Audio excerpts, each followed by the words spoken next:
Hello guys, welcome back. मैं हूं Rahul Kapoor, chief officer selling in merchant navy vessels and welcome back everyone. थोड़ा सा late हो गया इस बार वीडियो बनाने के लिए, थोड़ा ऑक्यूपाइड था कुछ फैमिली मैटर्स को लेके। So but I am back again. एक अच्छी छुट्टियां मना के शिप पे काम शुरू करने से पहले सोचा एक वीडियो बनाई जाए, क्योंकि ऑल द वीडियो नहीं बनाई थी मैंने, मगर आई वॉज इन टच आप सबके साथ, आप सबके कॉल्स के साथ, आप सबके क्वायरीज क्लियर करने के लिए। बिकॉज मैंने अपने कुछ वीडियोस में कुछ क्वायरीज देखी थी जिसमें सब मेरे से बात करना चाह रहे थे, तो मैंने अपना नंबर पास ऑन किया था। I was getting lot of calls and thank you उस प्यार के लिए, उस ट्रस्ट के लिए, कि अगर एक बच्चा ये सोच सकता है कि मैं इनसे राय लूँगा तो मेरे को अच्छी राय मिलेगी, मेरे को एक गाइडेंस, सेंसिबल गाइडेंस मिल सकती है। So thank you for your trust कि मेरे को काफ़ी सारे कॉल्स आए हैं एंड मैं अपनी कैपेबिलिटी से बढ़ के कोशिश करूँगा कि मैं उनको आगे भी आप लोगों के डाउट्स को क्लियर करने में ट्राई करता रहूँ। सो गाइज, एक्चुअली हर जो फ़ोन कॉल थी मेरे लिए, उससे मिला जुला के मैंने ये वीडियो बनाने का सोचा, क्योंकि सब जो कॉल्स आती हैं मेरे को, उसमें एक कॉमन टॉपिक रहता है, और वो टॉपिक होता है, सर सैलरी कितनी मिलेगी, sir how about the money वहाँ पे। तो मैं ये चाहता नहीं था यार कि एक सैलरी को लेके मैं वीडियो बनाऊँ, इसीलिए मैंने इतनी सारी वीडियोस चलाई, नॉलेज वाले मैटर्स पे रखी, बट सैलरी को नहीं कभी कंसिडर किया। बट आज भी सब बच्चों का यही क्वेश्चन होता है एंड में कहीं ना कहीं जाके कि सर सैलरी का क्या। क्योंकि समहाउ मेरे को लगता है कि बहुत सारी वीडियोस भर दी हैं यूट्यूब पे लोगों ने, सैलरी इतने ज़ीरोज़ लगेंगे, इतनी फिगर्स होंगी, अमीर हो जाओगे। तो ना एक वो लोगों को एक वो दे दिया कि भैया यहाँ पे आओगे तो एक जादू का पिटारा है, खोलोगे तो आपके पास नोट ही नोट, डॉलर ही डॉलर उड़ेंगे। सो हर बच्चे को ये लगता है कि यार पता नहीं वहाँ जा रहा हूँ, ये मिस नहीं होना चाहिए, ये मिस नहीं होना चाहिए। इनफैक्ट मैंने एक बच्चे को गाइड किया और वो बच्चा ऑप्शंस पूछ रहा था मेरे से, तो उसको एक सेंसिबल ऑप्शन चाहिए थी कि मैं सर यूपीएससी के एग्ज़ाम दूँ या मर्चेंट नेवी में जाऊँ, या तो I actually helped him and उसको मैंने गाइड किया कि किस तरीके से तू अपने यूपीएससी के एग्ज़ाम्स दे सकते हैं। वो देके कल को आप आईएएस, आईएफएस, आईआरएस जो भी आप बनोगे, आप एक अच्छी रैंक पे बैठोगे। क्यों मैं ये बात बोल रहा हूँ, क्यों? क्योंकि मैंने उस बच्चे को जैसे समझाया वो मैं अभी बताऊंगा आप लोगों को। तो आज मैं एक छोटा सा टॉपिक, ये सैलरी का, सिर्फ नेविगेटिंग ऑफिसर्स के लिए एक एग्जाम्पल लेके समझाने की कोशिश करता हूँ, क्योंकि सबका मैंने एग्जाम्पल लिया, सारी रैंक्स और सारे उस डिपार्टमेंट्स का बहुत लंबा हो जाएगा। तो यार अगर मैं कंसिडर करूँ तो पहले आप बीएससी नॉटिकल साइंस 3 साल करते हो, उसके लिए 2-2.5-3 लाख रुपया देते हो। उसके बाद आप कैडेट लगते हो, एक शिप पे जाते हो कैडेट बन के, तो आप उस समय 30-35 हज़ार 40 हज़ार कमा लोगे, इतना एक यूजुअल कैडेट को मिलता है। तो आप एक बात बताओ, आपने वो 6 महीने का कॉन्ट्रैक्ट किया, उसके बाद आपने 2-3 महीने 4 महीने आराम किया और फिर दूसरा किया, at the end of the day साल में तो आपकी एवरेज 8 महीने की बनी। एज अ कैडेट 8 महीने की जगह 9 खींच लोगे, उसके बाद जैसे जैसे ऑफिसर बनते हो तो वो इतनी लंबी एवरेज नहीं हो पाती है। So guys, put this straight in your head कि जो भी आप टाइम लगाते हो, the time you are serving on board, that is the only time you will get paid. 99% of the shipping works like this. तो जो आपका of time है, जो घर पे टाइम है, उसमें आपको पेमेंट नहीं मिलती। तो आप कोई ये चमत्कार नहीं कर रहे हो, करिश्मा नहीं कर रहे हो कि अगर आपने 40 हज़ार से कैडेटशिप शुरू कर ली, क्योंकि एंड ऑफ द डे जब उसको 12 महीने से आप करोगे डिवाइड, तो you end up doing 25,000 22,000 only. Okay, so उस चीज़ को समझो। एंड जो आप 12 महीने कमाओगे, so you will end up earning that money in 1.5 to 2 years, और वो आपका सारा का सारा लग जाएगा जब आप वो कैडेटशिप ख़त्म करके सेकेंड ऑफिसर के लिए एग्ज़ाम देने के लिए जाओगे। 1 साल लगता है। कोर्सेज के एक्सपेंसेस, आपके एक्सपेंसेस, स्टडीज़ के एक्सपेंसेस, एग्ज़ाम्स देने के अलग अलग एग्ज़ाम्स के एक्सपेंसेस, हर चीज़ को लगा के जब आप देखोगे ना, तो वो सारा पैसा ऑलमोस्ट निकल जाएगा, क्योंकि साल भर घर बैठ के खा पी भी तो रहे हो। तो you will be back to zero. So if you started at the age of 18 और 19, आई वुड से 3 साल आपने करी, इंजीनियरिंग करी, आपने उसके बाद ये काम किया, तो at the age of 24-25 you are back to zero, क्योंकि आप पढ़ रहे थे, आप फिर से। और ये प्रोफेशन को प्लीज़ मत लेना ये सोच के कि आपकी पढ़ाइयाँ ख़त्म हो जाएंगी, जान छूट जाएगी। इसमें ज़्यादा है और ज़्यादा एज तक पढ़ते रहना पड़ेगा।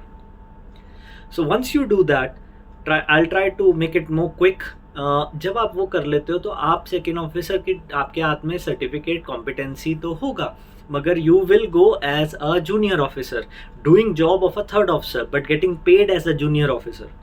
वो आपको $800,000 $1,100 पे निपटा देंगे। That too if you earn, तो आपकी साल की एवरेज घूम फिर के ऑन बोर्ड टाइम में जो आपकी सैलरी कमाई है वो 10 लाख रुपए मुश्किल से बनती है। तो you will end up, average करो यार, 60-70 हज़ार रुपये में मिल रहा है एट एज ऑफ 24-25। अब ये बात बताओ कि इस एज में थोड़ा एक्सपीरियंस लेके, एक अच्छी डिग्री लेके, क्या बाहर आपको ऐसी जॉब नहीं मिलती है। आज के टाइम पे गवर्नमेंट जॉब में, जो गवर्नमेंट जॉब में टीचिंग कर रही होती हैं टीचर्स, उनको भी 80-90 हज़ार रुपये मिल रहा है। मेरे अपने हैं जिनको मिल रहा है। सो गाइज, उस चीज़ को क्लियर रखो अपने माइंड में। कोई चमत्कार नहीं है, कोई इतने डॉलर नहीं आपके लिए बरस रहे।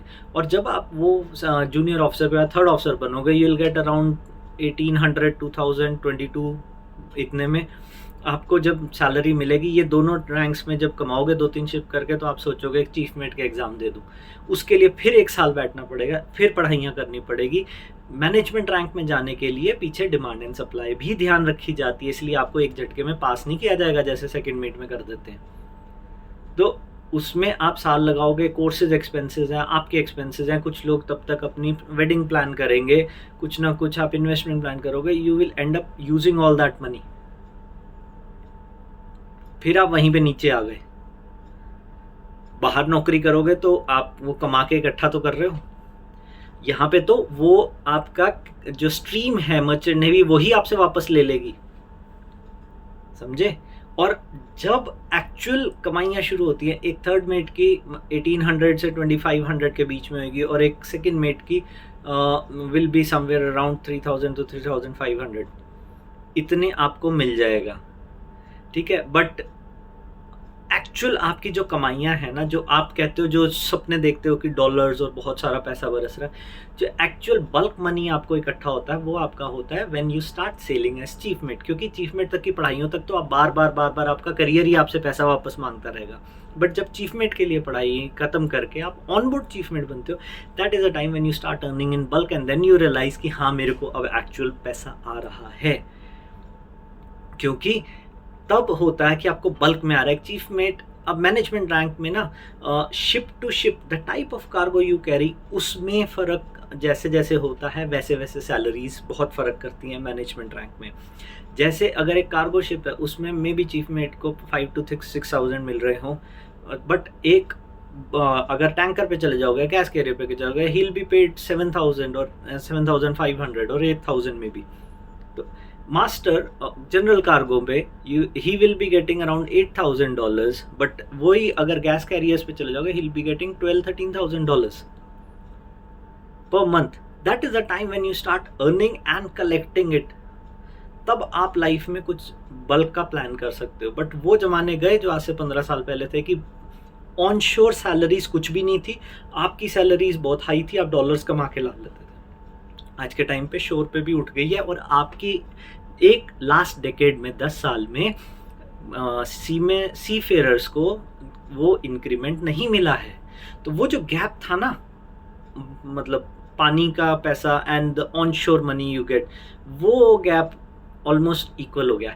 The actual money you start earning में भी, अगर आप सब कुछ फटाफट करके कोशिश करोगे, तो you will start earning that chief mate salary from age of 27, 28 और समथिंग लाइक दैट, ठीक है। अगर आपने एवरेज बता रहा हूँ, कोई साल 2 डेट पहले भी हो सकता है, कोई लेट भी हो सकता है, बट तब तक अगर आप सोचो, अगर आप 18 साल में क्लियर करके बाहर जाते हो, शोर जॉब लेते हो और एक्सपीरियंस लेते हो, उसके बाद रैंक्स आगे आगे धीरे बढ़ते हो अच्छी डिग्री के साथ, तो क्या आप 8 साल 9 साल में अच्छी रैंक पे नहीं पहुंचोगे, अच्छी सैलरी नहीं कमाओगे, that too 12 months with may be an extra 1 month bonus.